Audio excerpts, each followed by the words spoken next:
Bill Roth is back calling games for Virginia Tech this year, but only football games. To handle men's basketball games and events like the Tech Talk Live coaches shows, Learfield has hired Zach Mackey. All we know about Zach is that he's 6'4" and has the voice of a Greek god. Where do you hear this guy's voice? We got Zach in the Tech Sideline studio today, and we'll find out more about him. I'm TSL founder Will Stewart, and this is the Tech Sideline Podcast.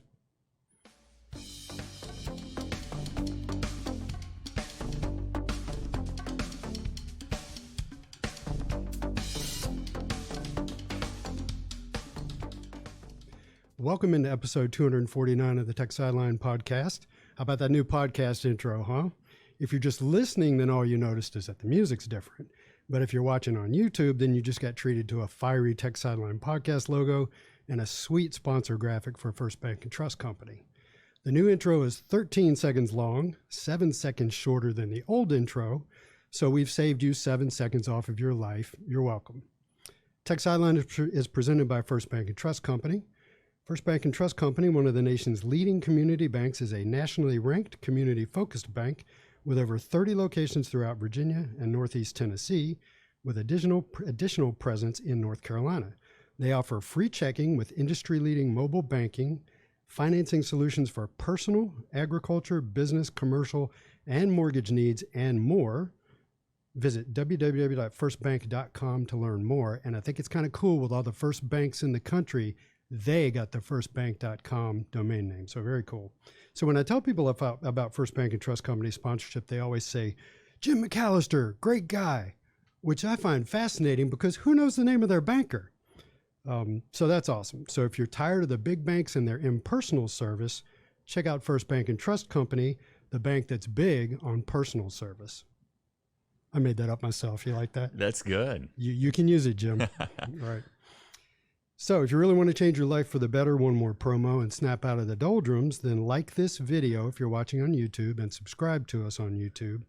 And visit techsideline.com and subscribe to all of the great content for just $10 a month, first month free, and student subscriptions are free. So ladies and gentlemen, you've just got me here. We've got Zach, who we'll introduce in a second. And on production today is Nick Brown.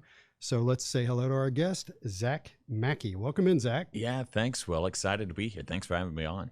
Did I tell you about that voice? I was right. So when did you get into town? I got into town about 3 weeks ago. It was August 2nd, whenever I first came into town. You know, it's interesting. I've been telling people as I've gone around, it was one thing for the first 9 days, and then all of a sudden now all the students are coming back, and then it's turned into like a totally different town to be around in that. It's been cool to see it kind of come to life in that, but 3 weeks in, trying to still get everything down. Where is this? Where is that? But it's been cool so far. Yeah, it's so I live over in Radford, and I live near Radford University, and it's this, and if you're here for a few years, you'll pick up on this. You like it when the students are here, and then by the end of the year, when they leave and the traffic drops, you're like, oh, this is nice. And then you're like, town's getting kind of dead. I wish they'd come back. So it's a really cool thing that kind of waxes and wanes throughout the year. So 3 weeks ago, when did you actually get the job? I got the job. I was offered the job right at the beginning of June. I started July 1st remotely, still from the Midwest at that point in time. It's kind of, I'm at that point in my life where I had a ton of weddings. I was weddings every weekend. So I started remotely and then got on campus right first day when fall camp started, August 2nd there. Yeah. Okay. And you've done a Tech Talk Live show already, right? I did. Last Thursday was the first one. Now, I did not have a chance to listen to that. Did you screw anything up or did you do well? If you listen back, I'll tell you this. So we had some feedback in our ears, and this is kind of the behind the scenes thing people don't know. So I started the first one. You know, I'm already a little bit nervous, and I've got a delay of 2 seconds in my ear. So everything I'm saying is repeated in my ear 2 seconds.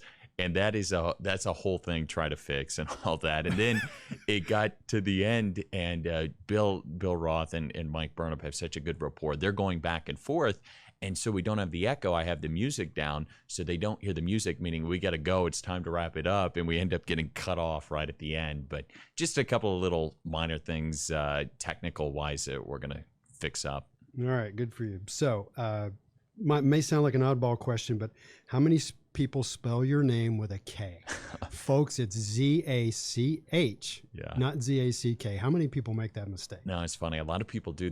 There's so many different ways to spell it. Z-A-K, Z-A-C-K, like you said, Z-A-C. There's actually, I feel like not very many people that have it Z-A-C-H. I think that's rather rare. Yeah. So my dad had this thing he would do where he would switch the first letter of your last name with the first letter of your first name. So in your case, you'd be Mac Zaki. So if I ever call you Mac, it's genetic. I apologize if I get it backwards. They get something I've heard about at Bojangles. I haven't been able to go yet. Like the Mac Daddy finger, like something chicken strips or something. I don't know. Someone was telling me about that. We don't have Bojangles out in Montana or in the Midwest where I've been, so that's kind of a new thing for me too. So I eat at Bojangles all the time. Do you? Because it's like the fast food that's closest to the office. Oh, perfect. And my middle son, who goes to South Carolina, he eats at Bojangles almost every day. I probably shouldn't out him on the podcast, but he loves the chicken sandwich combo. So I think it's the number 10. So I'd recommend the number 10. And you definitely need to get to Bojangles. And there's your free plug, Bojangles. So let's do it. Let's do a thing. I want to read your bio as it's written on the Virginia Tech Sports website. Okay. And I get a kick out of bios because they always start with what you're doing right now. Then they talk about the last thing you did. Then they talk about the thing before that. And by the time they get to the end, they're talking about your birth weight and what day you were conceived on. So, honestly, I think we can learn a lot about you by going through your bio on Hokiesports.com. So, reading. Zach Mackey is currently the director of broadcasting at Virginia Tech, which sounds impressive, by the way. Congratulations.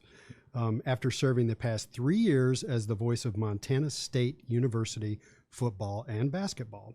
His responsibilities at Tech include football pregame, postgame, and sideline reporting, because Bill and Mike are the ones who are going to be up in the booth. Basketball play-by-play. It doesn't specifically say men's, but it is men's basketball play-by-play, as well as hosting the football and basketball coaches shows, which is Tech Talk Live, right? And then it says, Zach also hosts a podcast.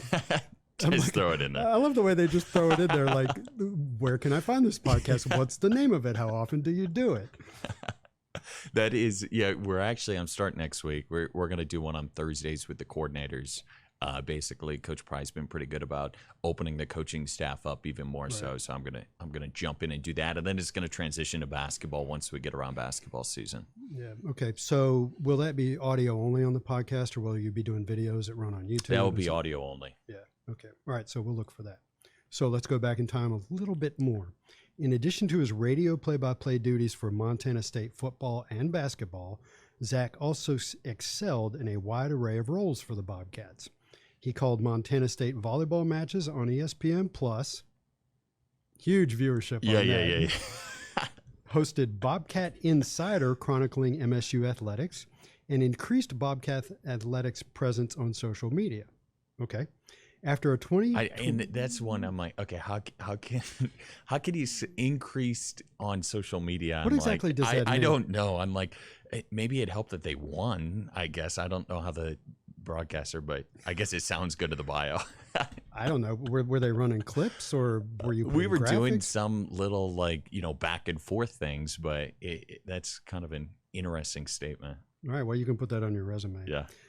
After a 2021-22 season that included calling an FCS national championship game, very cool, and an NCAA tournament game, Zach was honored as the 2021 Montana Sportscaster of the Year from the National Sports Media Association.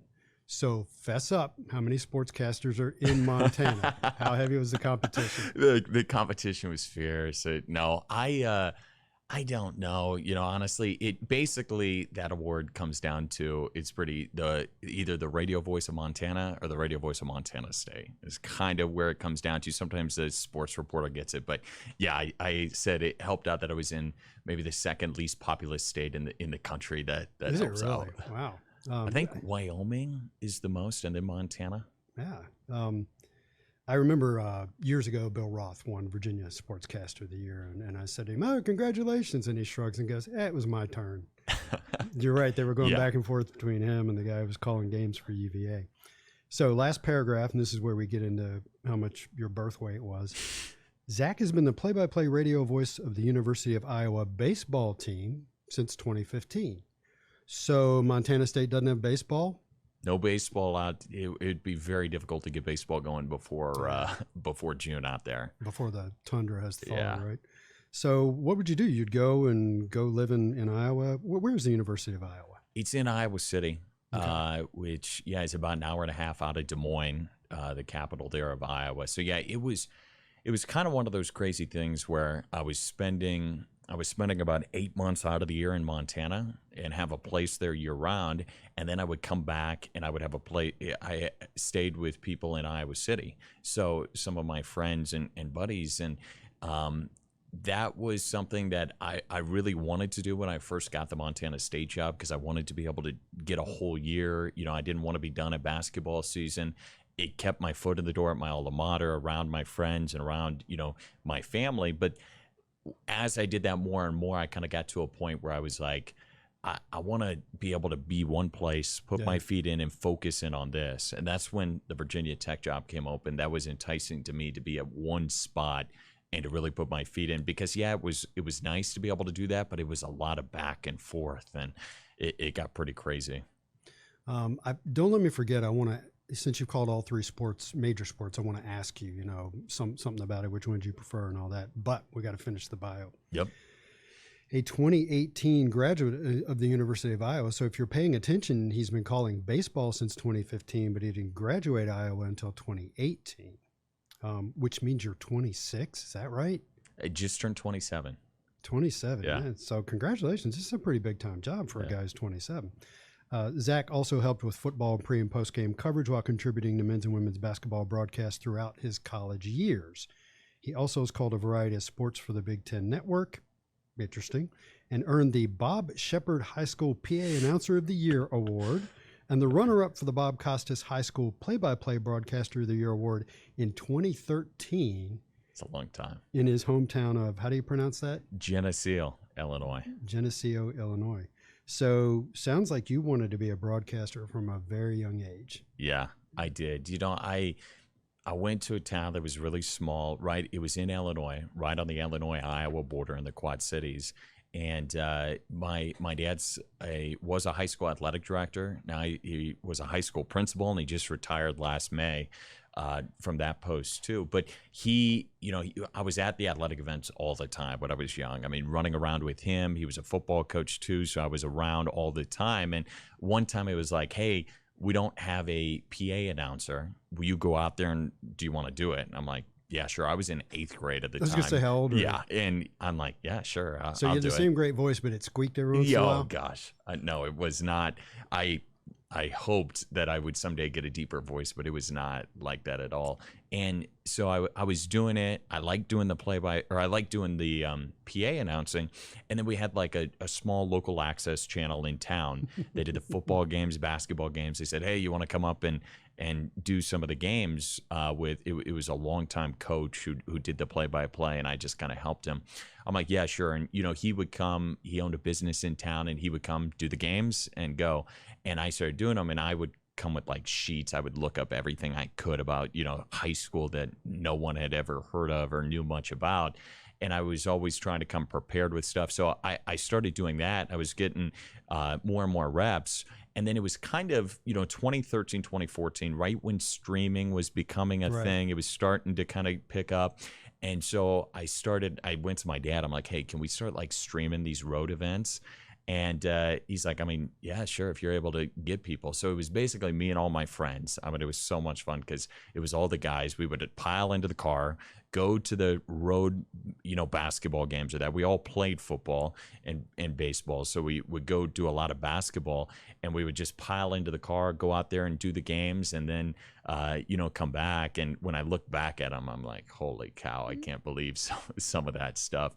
But, it's one of those things that I think it got the fire going. I realized senior year, like, hey, people do this for a job. Like, I could actually like do this for the rest of my life. And that's when I was trying to decide where to go. I saw Iowa as an opportunity to be able to get opportunities right away. And I jumped at it to go there.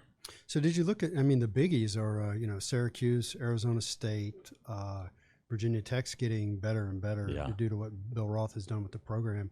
Um, did you look at those, or pretty much Iowa? Didn't even think about it. Just we're going to do Iowa. No, I did. And I looked at Syracuse, Missouri, Northwestern were all by me. They're, perennial, have been some of the top broadcasting schools in the country. When I was a junior and a senior, I was big into like emailing broadcasters and trying to get an opportunity to come up in the booth with them, try to see how they work, how they do. And so I emailed a lot with Adam Amin. He had me come to some of the events he was doing for ESPN, and Gary Dolphin, who's still the longtime voice of the Iowa Hawkeyes, let me come up. And then Dan Schulman, who was doing Sunday Night Baseball at Love the time. Dan Schulman. Yeah, he's got that great voice. And he was doing basketball with Dick Vitale, and Schulman said, "Hey, we're doing a White Sox game. Why don't you come up to the booth for Sunday Night Baseball?" It was John Kruk, Oral Hershiser, and him. You can sit up there and kind of see what you like. And so I was like starstruck. I mean, these guys are on Sunday Night Baseball, the biggest baseball game in the country, and sat up there with them. And he could not have been nicer. And one of the things that all these guys stressed was, go somewhere where you can get reps right away, because that's the number one thing. You can get all A's and you can go to a school. The thing that I was nervous about Syracuse or something like that is that you're not really getting on air until you're a junior or a senior. I was doing Iowa baseball, traveled to the country as a freshman in college. I got opportunities right away because I went to a place I wasn't as well known for that type of thing. Did the Big Ten network play into your thinking that there's I know the ACC network uses a lot of students, like some of Bill Roth's students. Jake Lyman calls a lot of games. He's had Evan Hughes called a lot of games, and I'm sure other students are calling games. Did that play into it, and did you get a chance, or does the Big Ten network so well established? Did they hire professionals, or could you work as a college student? You could work as a college student. They did a lot of BTN Student U, where it was all student production, everything from the top down. And I can vividly remember as a senior in high school, sitting there watching Big Ten Network. It was an Iowa wrestling match, and all of a sudden it comes on, on the Big Ten Network. It's all student production, student announcers, student everything. So I was like, okay, this is an opportunity to be able to get on the actual network with, this type of stuff. You're going to a place that is a Big Ten university, much like here an ACC university. You're going to get exposure, even if it's doing Virginia Tech soccer, Iowa soccer. It's bigger than basketball at some of those places, some of those smaller schools. So once I saw that, I was hooked with that. I'm like, okay, I got an opportunity to be able to potentially get on air right away as a young person. And I emailed those people and got set up. They said, yeah, when you get to campus, we'll be able to do this, you'll be able to go. And I think my second day on campus, I did a soccer match something right away. Yeah. What's your favorite sport to do? We'll go ahead and ask that question now. My favorite sport to do is basketball.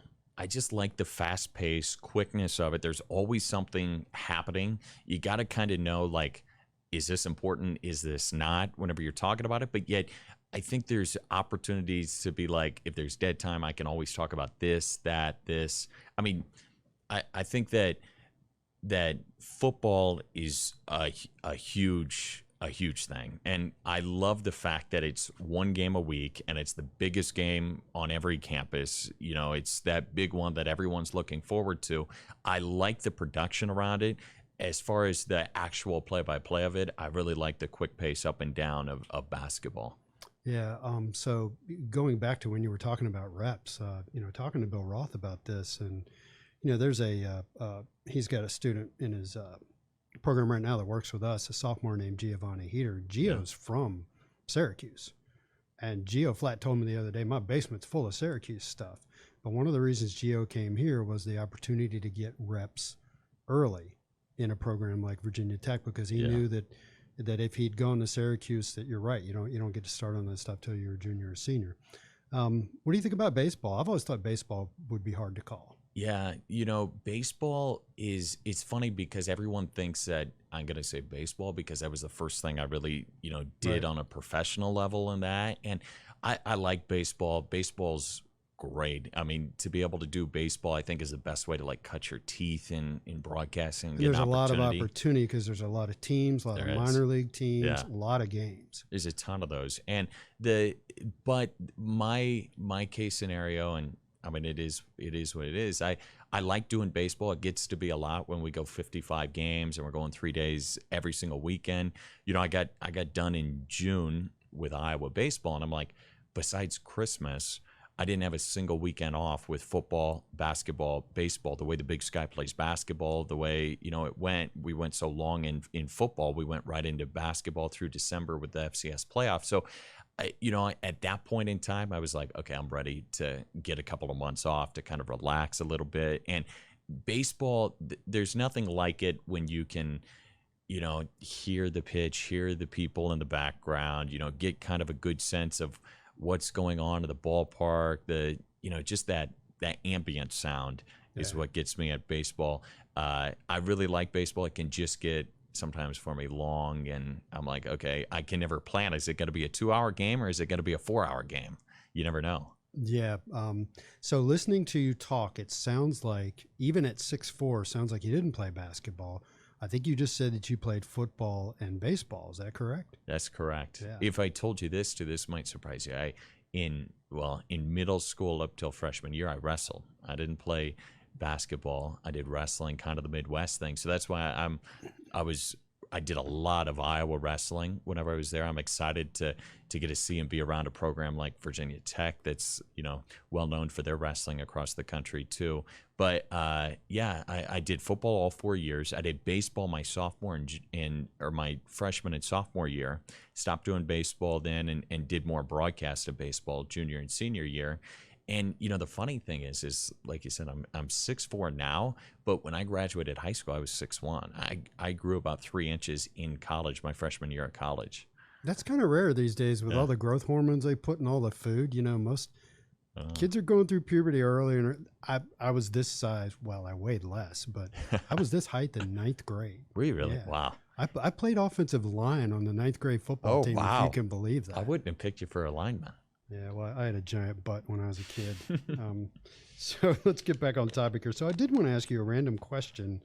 I don't know how big of a area Montana is, but Brooke Leonard, who worked for Channel 10, Brooke grew up around here and I think went and spent a year in Montana. Did you know? She did. She spent in Bozeman, right where I was at in Bozeman. Now, she left about 2 months before I got there to come back to Blacksburg. We had known each other because the old sports reporter who were still there was like, oh, Brooke's going to Virginia Tech. It was right when I got announced she was still there. So we knew of each other, but hadn't met until the ACC kickoff a couple of months back. She's great. She loves her work. So, so you got to work a national championship game in football. How was that? That was fun till about the first series, and then North Dakota State's so good at that level. They ended up rolling. We actually this is a crazy story. Montana State, okay, they go, you know, the whole season, whatever, with this transfer. You know, does great, does whatever, and then lose the final game of the year against Montana. And out there, you could lose every game, but if you beat Montana, you're fine, you're good. That's the only game that matters on the schedule. And they decided, okay, we're going to make a switch at quarterback. After, you know, you're the number 5 team in the country, they make a switch on Monday. On Thursday, the guy who started the whole season announces he's transferring.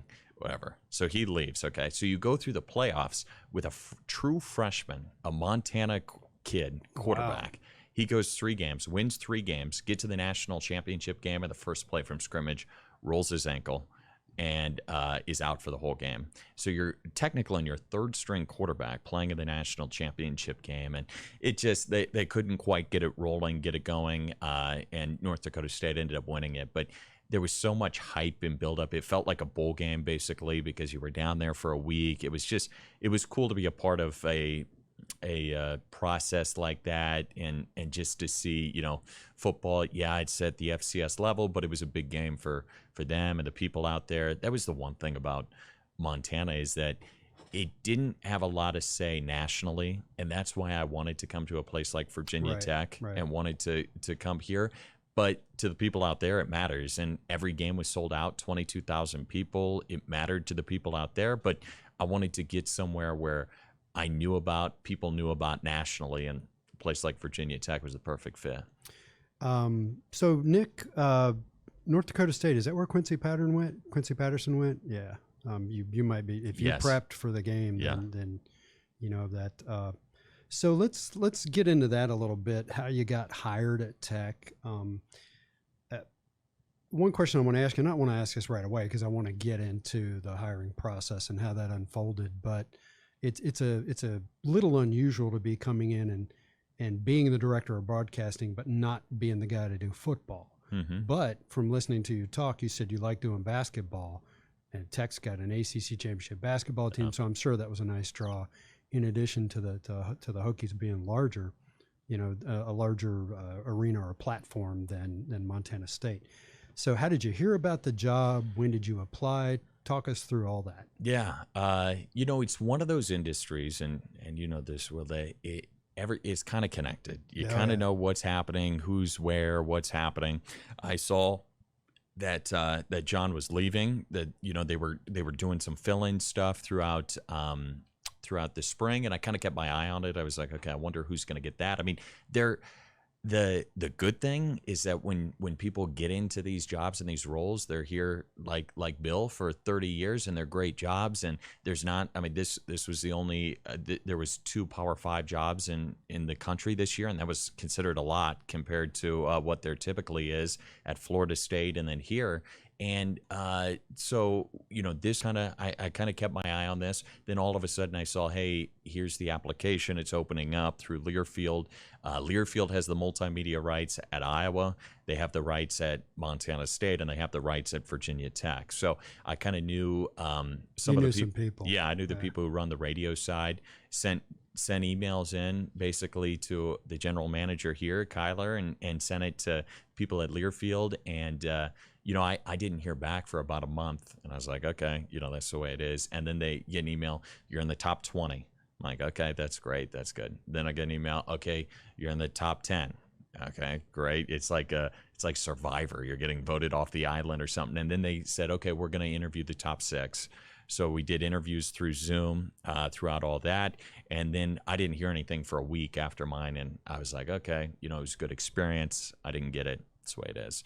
And I was at the Big Ten tournament for baseball, and I got a call and said, hey, we want you to come on campus and kind of meet with Whit and some of the coaches and see how that is. So I came on campus Labor Day weekend, right at the end of May, beginning of June, and it was great. They, as I was at the airport, offered me the job, and right away that next day I said, yep, I'm on board. I want to do it. So at that point, were you the guy, or were you one of maybe 2 or 3 people that, had they made their mind up and they just wanted to do the sniff test up close, or do you think the visit sealed the deal? What are your thoughts there? I think that they knew a sense of where they wanted to go, and they just kind of wanted to dot the I's and cross the T's and make sure that no one was like, hey, I think we need to look at this again or something like that.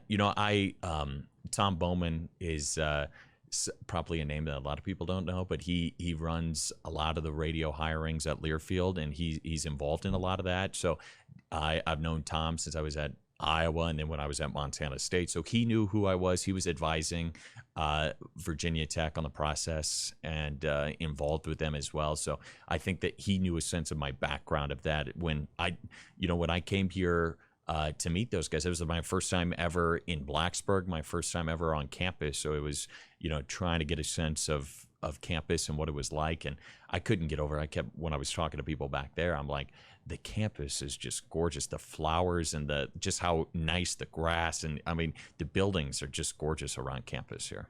Yeah, it's I grew up in Charlottesville, and certainly the University of Virginia has its places. Yeah. But as a campus as a whole, Virginia Tech is kind of unique in the way. I don't know, it's incredible. When I came here in 1983, I just fell in love with the place and never wanted to leave. So one of the questions that, and this I think fits in nicely here. One of our message board posters, "Are you Hokie?" Radford University Hokie, says, before taking the job, What were your impressions of Virginia Tech and Virginia Tech hoops? It's funny because I like how many times people have asked that. I think it's, a lot of people want to know, okay, what nationally kind of almost are you perceived as before you come here? I'll tell you, I knew a couple of things before I got here. I knew of Coach Beamer.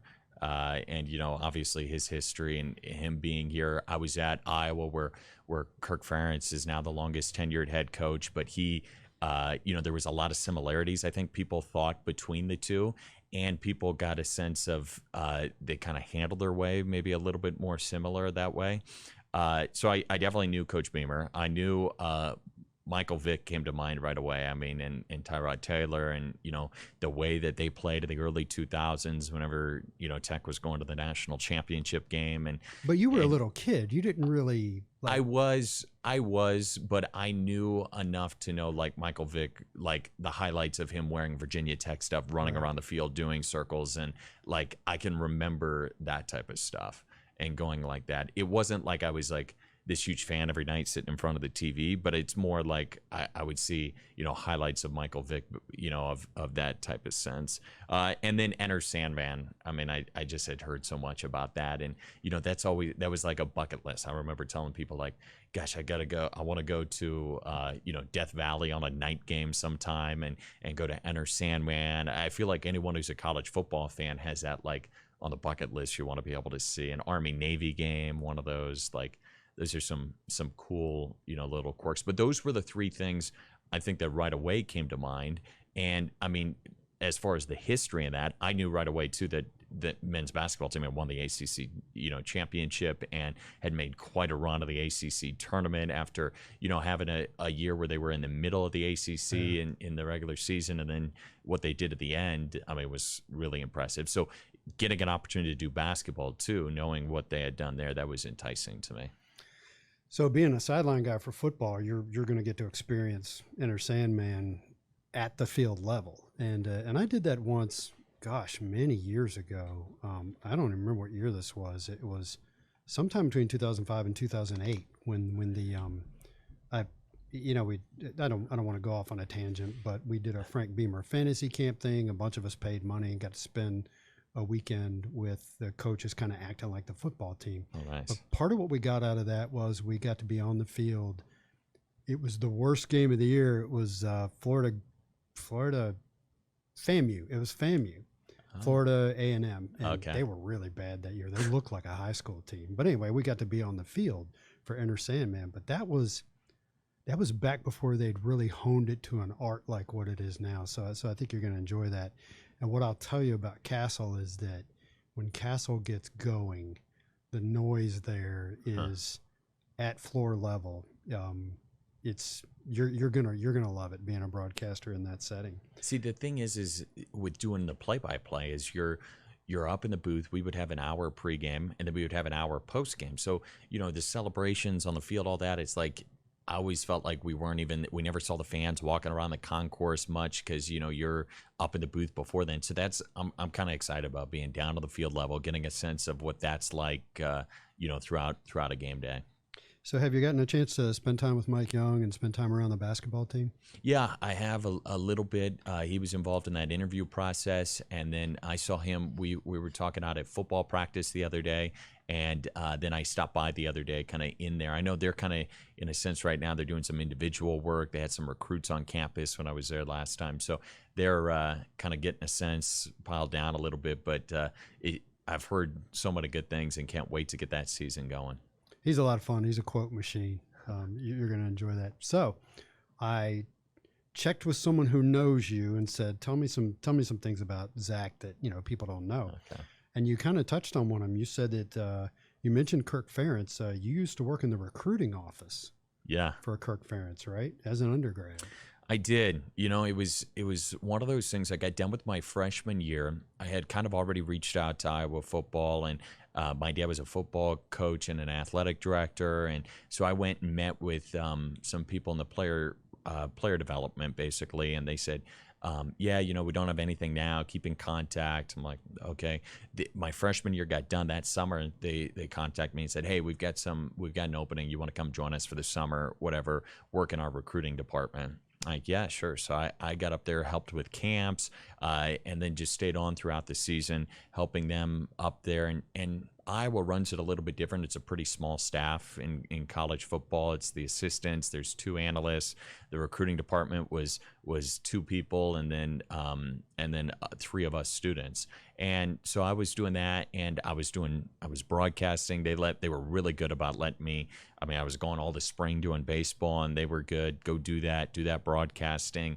And it was interesting because it got to where my junior and senior year, then they said, hey, why don't you, we had some conflicts, why don't you come host our first hour of the pregame show and the postgame show on the radio network? And I was like, okay. So I was like, I got to clear this through like someone in football to make sure that this is okay. And they're like, yeah, it's fine. It's good. So it's kind of weird because I'm working in that department throughout the day. I mean, I was putting in 30 hours a week, and then I'm also a student, and then I was doing the broadcasting. I was talking about those guys that I'm seeing in the hallways, and that I'm like, the coaches. And so that was always kind of a fine line for me and we'd take calls in the post game, and people would call in and just rip. And I'm like, okay, then I got to go to work tomorrow and see all these people in the hallway and all this. Like, this is kind of weird, but I really enjoyed it. I really liked it. I saw how someone like Coach Ferentz runs a football program. I think it's interesting because a lot of people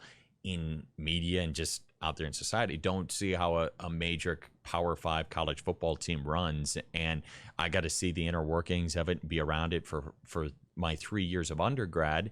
And then I graduated. I was kind of trying to figure out what I was going to do and what I was going to do broadcasting. I still was doing baseball.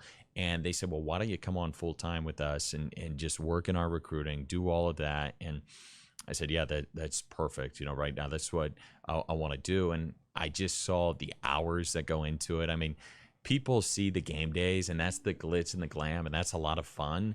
But, oh, my goodness, you would not believe the hours that these guys put in the off season, in season. And I was like, I just have so much more of a passion for the broadcasting. It's fun for me to do the broadcasting, Yeah. and that's what I want to pursue. And that's when I really got into, okay, I want to find out where am I going to go next. The Montana State job opened up, and I went after that. And I enjoyed my time within recruiting. I think it gave me a better sense of knowing as a broadcaster what these people are as people, what goes on. Yeah, what happens in recruiting, what happened, all of that I have so much more of a sense of, I think, but I'm happy I'm on the broadcasting side. So as late as 2018, you were still with them, Yeah. and he still had a relatively small staff? Yeah. Because that's unusual. I mean, you know how things have yeah. staffed up. Right. I mean, he's been there 24 years now, so he's the longest tenured, and a lot of those people have been there from the beginning. Coach Ferentz's son, Brian, is the offensive coordinator. His son-in-law, Tyler Barnes, is the director of recruiting, so he was my direct report to. And it's a small staff for the most part, and I think they kind of pride themselves on that, not having a whole bunch of extra people and all that. But it was a lot of fun. I really enjoyed it. Yeah. Okay. I think you made the right call, though. Yeah. I just see recruiting departments just chew through people because it's a lot of work. Yes. So let's see.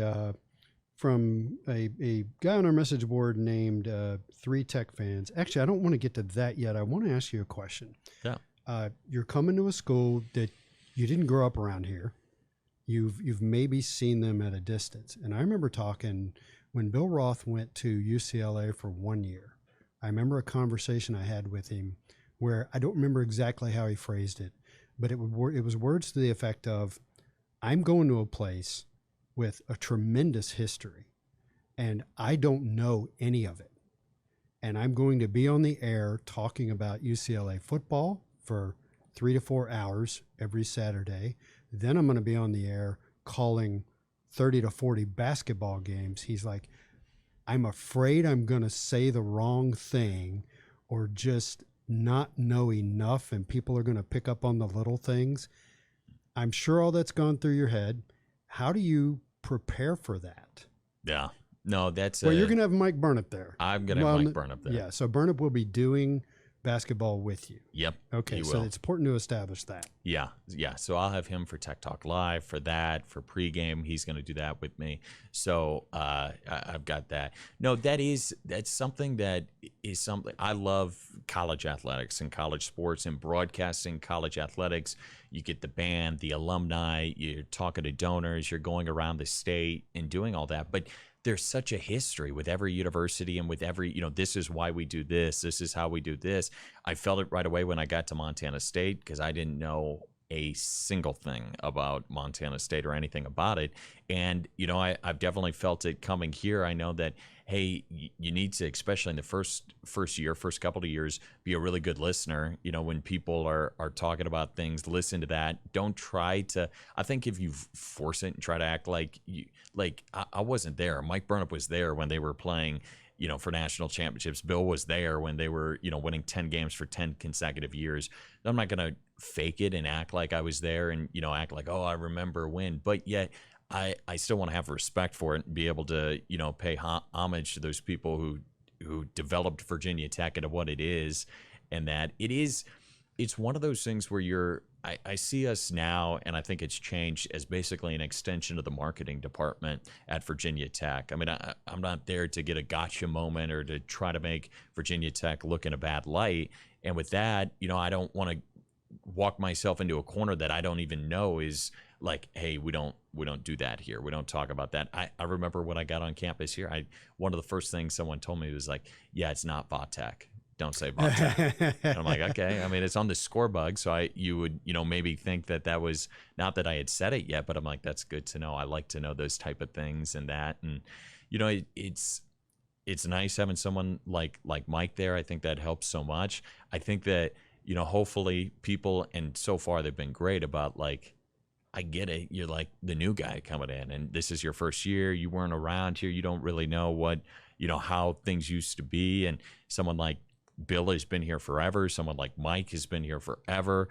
And, there's kind of that chip on the shoulder sometimes, I think, for some people. Hopefully I'm able to kind of to get to a sense where I'm like, listen, I'm all in for Virginia Tech, and I want Virginia Tech to win every single game they go out there. I want to be able to put the best broadcast out there along with it, but we're on the same team, and we both want the same goal and end. But it is, coming into a university like that, it can be kind of nerve-wracking knowing that, hey, these people have their entire lives followed this program and followed this school.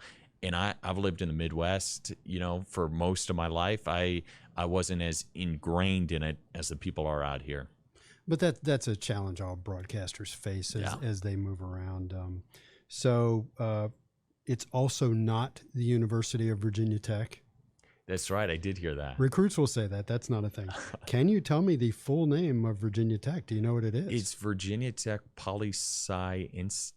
Isn't it? So glad we get to teach this to you while you're here. Okay, good. I'll give you a hint. It is VPI and SU, which you're also not supposed to call Virginia Tech anymore, but VPI and SU. Okay.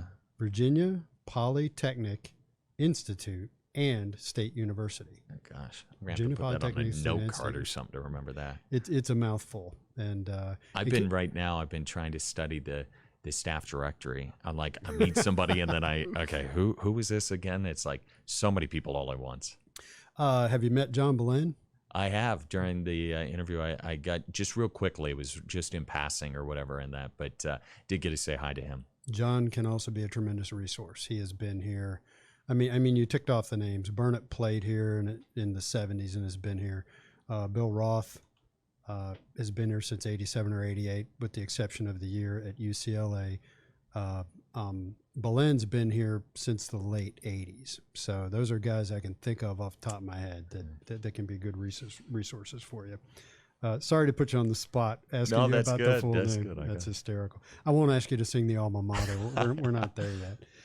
So 3 Tech fans from the message boards. Is there a broadcasting legend you look up to and try to emulate and copy? Yeah, in the Midwest, I would listen a lot to Pat Hughes, called the Chicago Cubs. I really liked the way that he, had such good pacing. I think of broadcasting, so much of it is like the way you pace things and the way that you let things flow and go and sounds easy to the ears. I just think you throw on Pat Hughes and the Chicago Cubs, it's easy to listen to. I really enjoy Jeff Joniak. He does the Chicago Bears, and they're different styles, but he's so quick and can get everything in and be able to get to his next point. He's talking so quickly and on to the next, but he enunciates, you know what he's talking about. And then nationally, Kevin Kugler did a ton of Big Ten Network games. He does Sunday Night Football on Westwood One and the NFL and all that. So he, just listening to him and the way that he interacts with analysts and kind of poses questions and makes it conversational, that's been somebody that I've really tried to emulate. Yeah. Okay. So let's see what else we got here. Have you had this is VT Voice, and I think we sort of answered most of this. Have you had any past connections with Virginia Tech, and kind of as a follow-up, what enthuses you about the school as you, not only what you observe from afar, but what you've observed since you got here? Yeah. So I also knew of Bill Roth, obviously, and what he's been able to do. So to be able to work with a guy like that was really enticing coming in. Since I've been on campus, I've felt the renewed sense of kind of excitement, and I feel like people are giving a good a restart. Hey, let's look at this now with Coach Pry. We'll look through this with a different lens and see how things are going. Ticket sales show that people are excited and engaged. I feel like right now, the way that, especially because when I was getting involved in this hiring process, it was when softball was rolling, baseball had it figured out, they were rolling right on through too. I mean, I feel like football has such a renewed sense and excitement around Coach Pry. Basketball right now was the ACC tournament champions and probably have a better team back this year than what they even did last year. And so there's just so much excitement, I think, about these teams in this coming year of what they're able to produce and what they can do out on the field. The people have been so nice to me and welcoming in so far. So that's been, a great added bonus. But I'm just so excited to be around teams and programs that not only look like they're going to have a real good opportunity to be successful on the field, on the court, but also care about radio, care about what we're doing, helping us out. How can they do this? We did Tech Talk Live on Thursday, and the very last person to leave was Coach Pry. He went around to every single person. Okay. Everyone had left. He stayed and had dinner. He was sitting around. Me and Burnup were leaving, and he was right behind us, the last person. I mean, from what I hear, it's a lot different than the way it had been in the past. He came in and made sure that everyone knew that they were welcome there, and then he wanted to talk to each person. Mike Young will be the same way. And people talked about people who attend Tech Talk Live. First of all, where is it held these days? Is it still at McLean's? Yeah, McLean's over there. Okay. I don't attend in person, but people who do attend it drew a stark contrast between Justin Fuente and Mike Young. Fuente would literally come in right before his spot, do his spot, and leave, whereas Mike Young would get there earlier, hang out with the fans, and hang around late. So that's great to hear that about Pry. So a random question I thought of, as a broadcaster, and I guess these two questions go together. What was so far, like you haven't called a lot of stuff on a big stage, but so far, what's the most exciting game or call you were involved in? And as a broadcaster, do you guys prep in any way for those big moments? How do you prepare for something that's going to happen and you don't know it's coming? Mm-hmm. So what's the most fun, important thing you ever did, and do you prepare for stuff? Well, I basically have three championship that went to the championship. So Iowa baseball won the Big Ten whenever it was my first year doing it. So I, am kind of like, wow, this is cool. I hope this keeps happening. And then it never happened again for the next 5 years. I mean, it's so difficult to be able to do. But I learned in that was something where I don't want to have it scripted out, and I don't want to have written out word for word what I'm going to say, or it sounds weird, it sounds forced, but I better be conscious and be ready, because I think it got to that moment and I was kind of like, oh geez, they just won the Big Ten. I better have some signature call or something that, and I didn't really like how it sounded afterwards. When when Montana State wanted to go to the national championship game, I knew that obviously you win this game, you're going to the national championship. And when they won in basketball to win the regular season and then won the tournament, I knew that, hey, these are big moments. I need to be able to, like, this is what's going to play on the highlight tapes maybe in 10 years, 20 years or something. I need to make sure that it's something that I'm proud of and that, you know, people can resonate with. So now I think that I'm conscious of it. I make sure that I don't script it out and know all of, you know, this is what I'm going to say. But those championship, you know, calls are great in that. It seems, it's funny because it's like the everyday calls whenever it's just a normal Tuesday game, something spectacular happens. And those end up, I feel like, being the best calls whenever you're not like, you know, so ready and you're not thinking, because when I'm thinking of going to the national championship game for Montana State, I'm thinking, okay, this is what's going on the highlight tape. This is, I know, so I have to be so good and I have to be, you know, bring it all of a sudden. And that's the hard, I like calling the games and doing that. I sometimes think I maybe lack a little bit in the big moments coming through with this unbelievable call that's like that. But at the end of the day, you know, it's the team that wins it and they care about what, you know, the team's having success and that, and the call goes along with it. That's the way it is. But yeah, I just think that's a long way to say that I try to be mindful that, hey, something big could happen here at any moment. Do you have any catchphrases at this point? Like, you know, the iron unkind and that kind of stuff? Does that stuff grow organically or are you trying to find your thing and pick it up? Well, maybe we'll open the message boards if someone's got things that I need to have as the go-to. You don't want to go there. No offense to the guys on the message boards, but you don't want to go there. No, you know, I always signed off the broadcast so long until next time. That's kind of been the only thing that I've always done every single broadcast.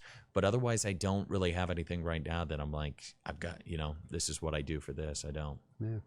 So for Moyer Hokie, what's the biggest surprise so far since arriving at Virginia Tech?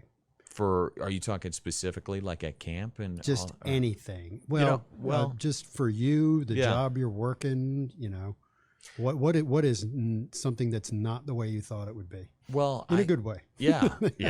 I think one of the biggest things is, you know, there's people that spend their whole lives, get into the Power 5 level of trying to get to a major university like Virginia Tech and like some of these schools across the country. And sometimes it's easy to get an ego and put up a wall and kind of be like, you know, I put my chest out, I got here, this is so, you know, so good. And I think I've seen that other places that I've gone. I've seen where, you know, people are, you know, kind of like, hey, I don't know who you are, but you know, I've worked so hard to get here. I haven't felt that as the new guy here. I mean, I feel like people are really wanting to help out, do whatever they can to help out. They don't feel like, you know, like you're some new guy on the block. Who is this? I mean, I just can't say enough that, you know, people have been really receptive and nice and not the ego driven that you sometimes get in college athletics.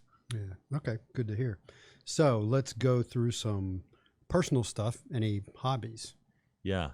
Hobbies. I like skiing. I did a lot of skiing when I was in Montana. Ride my bike around. I like playing sports outside. You know, I was kidding with Bill, I think the other day. I said, honestly, whenever I was interviewing for Virginia Tech, I was so into like, okay, this is, you know, I got to be ready for this.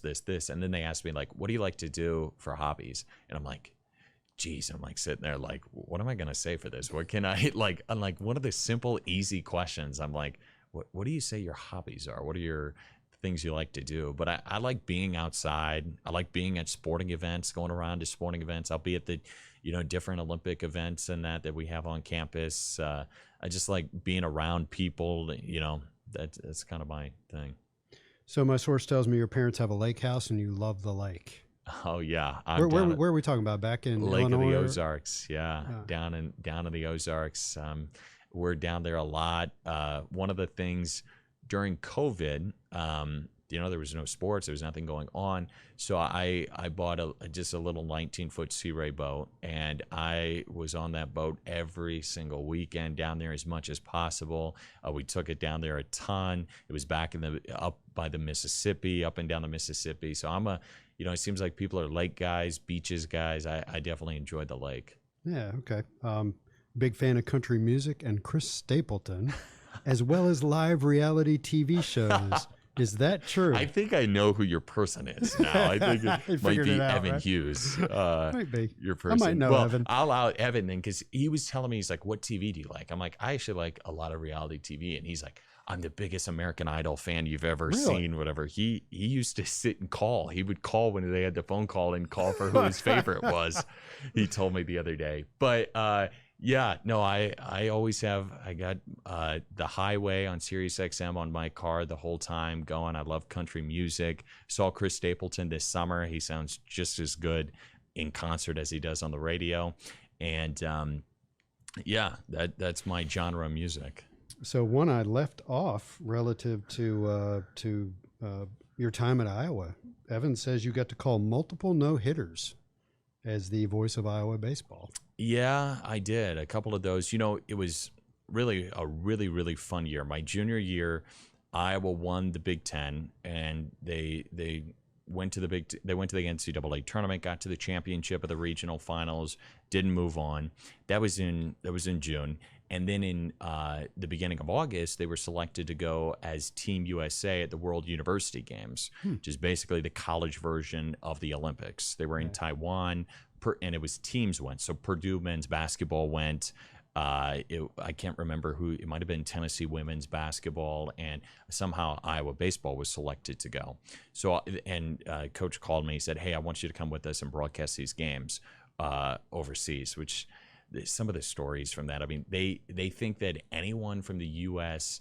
who's in media is like you're Joe Buck walking out there or something. They're like, "Okay, we have security here with you." I'm like, we don't need security in Taiwan. Like, this is going on the internet back home in Iowa City. But and all of a sudden we're playing, I think it was Japan in one of those games, and one of the guys threw a no-hitter there. And, we got 20,000 people. The Taiwanese love baseball. They're huge baseball fans. They were packing the stadiums, and that was an electric moment to be able to call a no-hitter there in Taiwan. That was a lot of fun. And you didn't say that the pitcher was working on a no-hitter, right? Does that rule apply to broadcasters? Are you allowed to talk about it? I think it's fine. I'm like, listen, they can't hear me. What does it?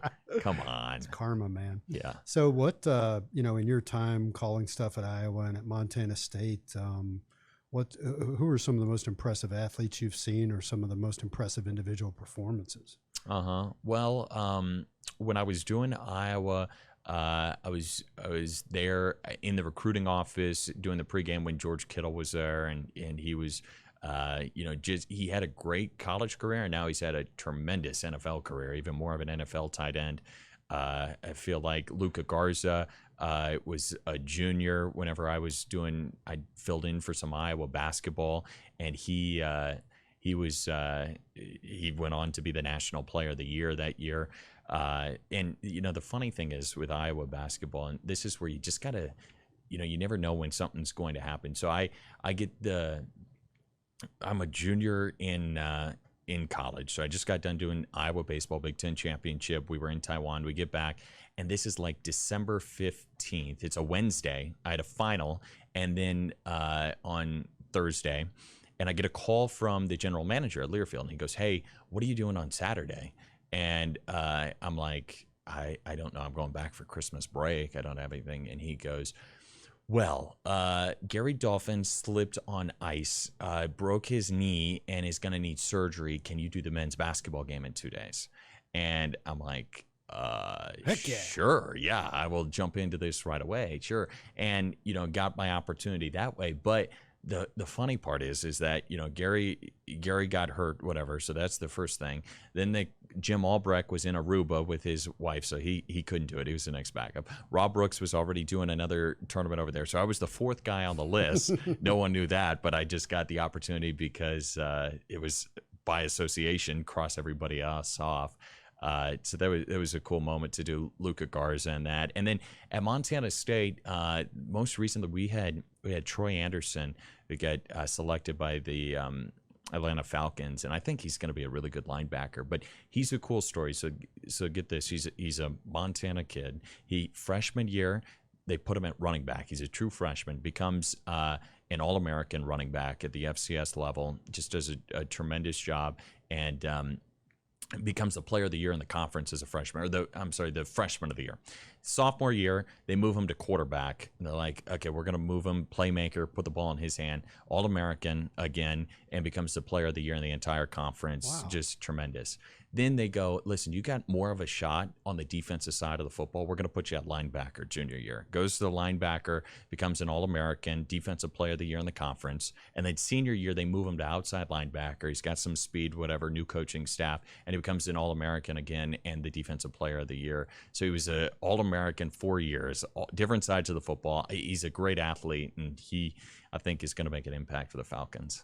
That is an old school football player. Yeah, that's some Montana football.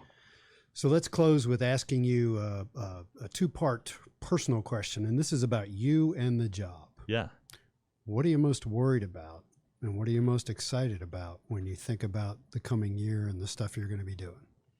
Yeah, that's a good, nowadays, I guess, saying something that can get you canceled or something like that is probably top of mind right away. Get you fired, right? Yeah. No, I think one of the biggest things that I'm most excited about is getting an opportunity to interact with the players, coaches, and on a personal level, get to know them, and get an opportunity to be able to broadcast those games, across the state.